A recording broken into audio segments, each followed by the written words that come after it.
Yes, parent. yun. Isa Ano sa yun? realization ko na ang hirap pala talagang maging nanay. Kaya sige, 'di ba noon pag pinapagalitan tayo, naiinis ka sa nanay mo, 'di ba? Or nakukulitan ka, parang naiinis ka sa nanay mo. Pero ngayon, parang ganoon din ako.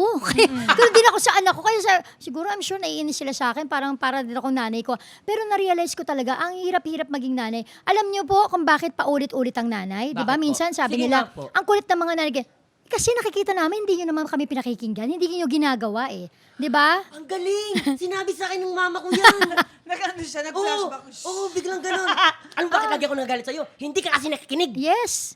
Kaya Kaya paulit-ulit, di ba? Tinan mo, subukan yung unang sabi pa lang ng nanay mo, gawin mo. Hindi niya Tama. sasabihin ulit. Kasi nakita niya, ginawa mo niya. Halimbawa, Tama. pagising mo naman, ligpitin mo yung pinaghigaan mo. Pinaghigaan. Kinabukasan nakita, hindi naman. Pagising mo na, syempre uulitin na namang nanay. Third day, pagising mo na, ba't ka paulit-ulit yung nanay? Hindi mo kasi ginagawa eh. Tama. Di ba? Pero tandaan nyo, na yung kinaiinisan yung nanay na yon, tatalikuran kayo ng buong mundo, pero yung nanay nyo, naku, yun ang magiging unang-unang kakampi. Planggana ko tsara tinidor.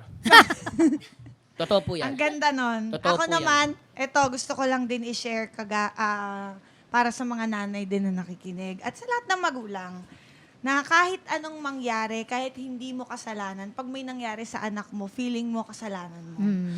Lagi yan, sisisihin mo ang sarili mo. Kahit tama yung ginawa mo, sisisihin mo ang sarili mo. It will happen. Pero, you have to accept that there are things beyond your control. Ang nagsabi nito sa akin, si Kuya Bitoy.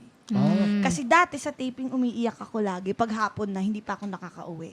Namimiss mo yung mga anak mo? Natatakot ako makidnap anak ko. Yung mga ganun. Kasi may oo nga, narinig ganyan kang ka. nakidnap. Medyo may paranoia. Hindi tayo sa ganyan eh. May ganyan Ang ka, sakit oo. nun sa atin eh. Kahit, di ba, hindi naman natin kilala personally. Pero talagang iniiyakan natin yung mga ganyang balita eh.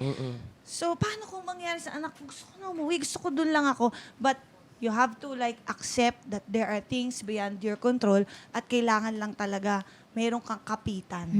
Ngayon, kung hindi ko man alam, merong iba, maka-Diyos, meron iba, hindi pa nila, Iba-iba. hindi pa sila naniniwala sa Diyos o ano.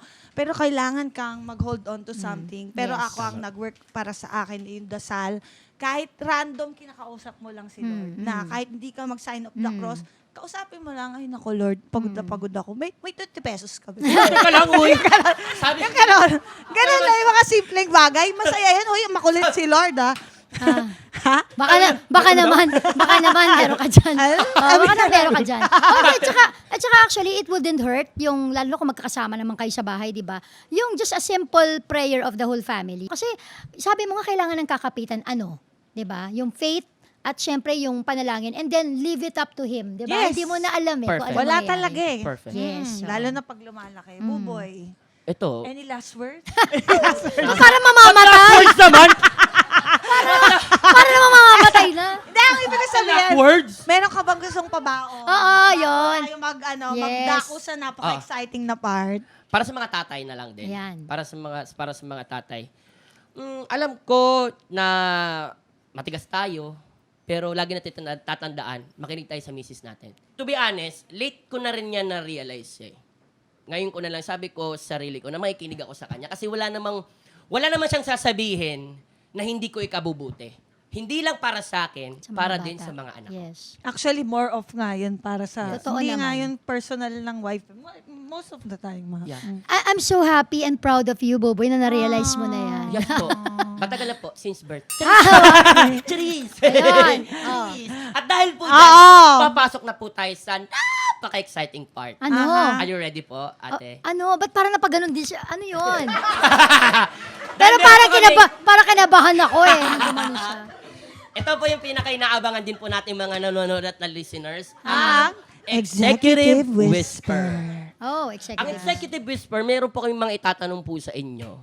Pwede nyo pong sagutin Sa gamit ang mic? mic or pwede nyo pong ibulong sa aming Sige. dalawa. Or sampalin mo na lang bigla si Uy, Buboy. teka lang! Talaga, promise po. Sampalin nyo ako pag lumabas to. Sige. Tapos lumabas, no? Ako maglalabas para masampal. Kasi Chinat ako. Hasang ka. dito na ako! Nasa GMA na ako. Okay. Sige. Sige po, ate. Ate, marami ka nang nakaaway bilang kontrabida. On screen. Character on screen. Pero sa totoong buhay, sino ang artistang nakaaway mo? Sa totoong buhay, hindi. I think alam na parang kung mag-google nila parang before nagkaroon na kami ng tampuhan actually nung best friend ko si Jessa Saragosa. Pero before pa to, matagal na. I think Star Talk pa noon eh. May Star Talk pa noon. Oo. Grabe. Misunderstanding lang yon. Pero awa naman ng Diyos ngayon, until now, we're still friends. Tapos pareho na kami may anak. May Jada na siya. Di ba? Ako naman may 4 kids na. So, kumbaga, naging maayos naman. Siguro, misunderstanding noon, di ba? Parang, yun na nga yung sinasabi na pagbugso ng damdamin. Tama. Inuna mo pang magpa-interview kaysa mag-usap kayong dalawa. Oo. Ganun talaga yung mangyayari. Pero nagpa-interview ako, nagpa-interview siya. Pero na-realize namin na ang lahat ay madadaan sa maayos na usapan. Lalo na kung private lang, kung kayong dalawa, walang ibang, di ba, na maaaring makadistract sa inyo. So, naging maayos naman na. So, that was long time. Pareho Tsaka pa kami pag- single ni Jessa. Pag sobrang close nyo kasi, hindi maiwasan magkakaroon talaga ng arguments. Yun, Yung oo. mga moments na ganyan, nagpapalakas yan ng friendship talaga. So, ano lang yun? Tampuhan. O, ito naman po, pangalawang tanong po. Meron po. Sino po bang artistang pinagselosan po? Ay, pinagsulosan? Wala. Ito, honestly, wala. Kasi, si Christopher, kahit nun active pa siya talaga na mag-artista, since Mara Clara nga kami, di ba? Kasi si Christopher may pagkasuplado, pagka yung sa, hindi naman suplado na talagang sinasadya, mahihain kasi siya.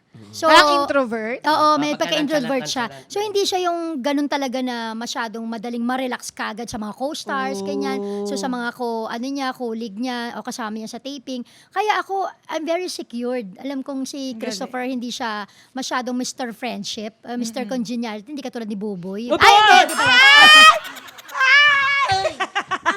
Sabi ko sa'yo, may bago kang problema. So, ayun. O, joke lang nga, baka na manonood yung misis mo. Ayan. Palakpakan natin ang mag-iisang Miss Gladys Gladys Reyes! Grabe, yun na pala yun. Kala ko, more pa eh. Yes po. Ang saya-saya. At sobrang thank you po dahil po sa pag-uusap natin ito ay meron pong nabuo ang ating Madam Char Aha. na law para po sa ating pag-uusap. Talaga ba? Teka lang, bago mo buuin yung lomo, Madam Cha, pwede ba ako mag-invite Opo! naman sa kanila? Ate! Yes, Opo. oo. So, sana po panoorin nyo every Saturdays ang Maka. So, ito po, Yun, I'm Maka. part of the Maka Next Chapter. Ayan po, Galing. kasama ng Maka Barkada. Of course, dito po yan sa GMA. And soon, yung aming pong bagong teleserye with Miss Vina Morales, yung pong Cruz versus Cruz, with Neil Sese. So, directed by Hil Tihada. And of course, meron din akong vlog. Say mo. Agi? Vloggerist na. Oo nga po, hindi ko nga po natanong sa inyo. Vloggerist din, pero delayed reaction lang ako sa mga vlogger, ano. Pero itong pag-vlog, ito po yung Glad to be with you. Ayan, Wow! ang Gladys Reyes Channel.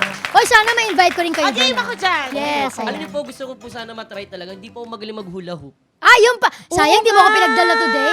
So, Opo. sa vlog ko, mag-uhula hoop ka. Opo, May promise. training. Turuan niyo po ako Yes, mag-hula training kami mag-hula Hali hoop hoop. tuloy, hali hoop tuloy. Hula hoop po. Ali-up lang yun. Ali-up. Yun. Isa yun sa exercise ng mga Opo. mommies na pwedeng-pwede. Totoo. Diba? Perfect Yes. po talaga. So maraming salamat, Your Honor. Alam mo, viewer ako nito. So, thank you for inviting me. Nanonood ako. Nakakawala ng stress. Diba? Diba? Saya-saya ng show. Oo, minsan na-stress lang ako kay Buboy. Oh, ate!